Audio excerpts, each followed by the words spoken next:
Hello বন্ধুরা, কেমন আছো? আশা করি সবাই ভালো আছো। দেখতেই পাচ্ছ আমি রেডি হয়ে গেছি, আর দেখো পুরো অন্ধকার।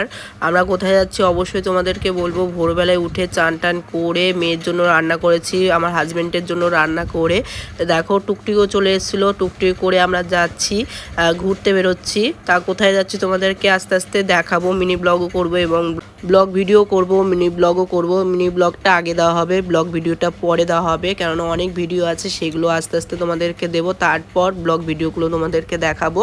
আর মিনি ব্লগ কি হয়, তোমাদেরকে তাড়াতাড়ি দেওয়া যায়, কেননা ওটা তাড়াতাড়ি সব কিছু হয়। ফুলিয়াতে চলে এসেছি, দেখতেই পাচ্ছ এখানে টিকিট কাটা হয়েছে। আর মা যাচ্ছে, বাবা যাচ্ছে না। বাবাকে অনেকবার বলেছিলাম, যেতে যায়নি। তা দেখো সবাই মিলে এই দেখো মায়ের দর্শনও করলাম, ওখানেও যাব, মায়ের দর্শনই করব। আমরা তারা মায়ের কাছে যাচ্ছি পুজো দিতে। আর এখানে সবাই মিলে যাচ্ছি, বাড়ির সবাই আছে, মাও আছে। তারা মায়ের কাছে যাচ্ছি পুজো দিতে। এখানে শেষ।